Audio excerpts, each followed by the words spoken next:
ఒక ప్రధానమైన నగరంగా ప్రపంచ దృష్టిని ఆకర్షించే స్థాయికి తీసుకొచ్చే విధంగా పనిచేశాం. మేము 9.5-10 ఏళ్ల కాలంలో మా ప్రభుత్వం ఉన్నప్పుడు మంత్రిగా నేను కౌన్సిల్లో కూర్చొని, కౌన్సిల్ ఆఫ్ మినిస్టర్స్లో, క్యాబినెట్లో కూర్చొని నా కొడుకు కంపెనీకి కాంట్రాక్ట్ ఇచ్చుకోలేదు, లేదా నేను ల్యాండ్ క్రూజర్ కార్లు కొనుక్కోలేదు.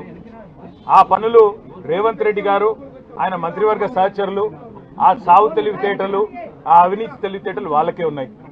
నేను 50 లక్షల రూపాయలతో ఎమ్మెల్యేలను కొనుగోలు చేయడానికి పోయి దొరికిపోయిన దొంగను కూడా కాదు. నేను నిఖార్సైన తెలంగాణ బిడ్డను. ఏ పని చేసినా తెలంగాణ కోసం, హైదరాబాద్ ప్రతిష్టను పెంచడం కోసం చేశాను.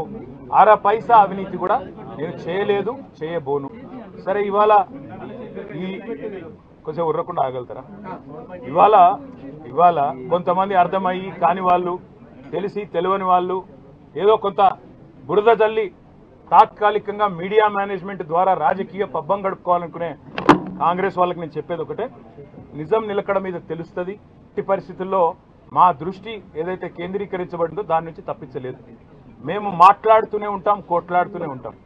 గత సంవత్సర కాలంగా విద్యుత్ ఛార్జీలు పెంచవద్దని కొట్లాడింది టీఆర్ఎస్. లగచర్లలో నువ్వు రైతులను జైల్లో పెడితే అడ్డుకున్నది టీఆర్ఎస్. నువ్వు హైడ్రా పేరిట ఇండ్లు కూలగొడితే అడ్డుకున్నది టీఆర్ఎస్. 6 గ్యారంటీల అమలు నువ్వు చేయకపోతే నిలదీసింది అడుగడుగున కేసీఆర్ బృందం. తప్పకుండా మా దృష్టి మేము మళ్ళించాం. నువ్వేదో నా మీద కేసు పెట్టి నన్నేదో చేసి దానివల్ల మా పార్టీ క్యాడర్ను, మా నాయకత్వాన్ని నువ్వు దారి మళ్లింపు, దృష్టి మళ్లింపు దిశగా ప్రయత్నం చేస్తాను అనుకుంటున్నావు రేవంత్ రెడ్డి. అది నీ వల్ల కాదు. ముమ్మాటికి నువ్విచ్చిన 420 హామీలు ప్రశ్నిస్తూనే ఉంటాం. నువ్వు ఎన్ని కేసులు పెట్టినా, ఇది కాదు ఇంకో 100 పెట్టుకో, ఇంకో 1000 పెట్టుకో, ఎదుర్కొంటాం. న్యాయస్థానాల మీద, ఈ దేశంలోని చట్టాల మీద, భారత రాజ్యాంగం మీద మాకు సంపూర్ణమైన గౌరవం, సంపూర్ణమైన విశ్వాసం ఉంది. నువ్వు ఏ ప్రశ్నలన్నా అడుగు, సమాధానం మా కాడ ఉంది. ఎందుకంటే మేము నిజాయితీగా ఉన్నాం. నీలాగా లుచ్చ పనులు చేయలేదు, నీలాగా తుచ్చపు పనులు చేయలేదు, చేయబోము.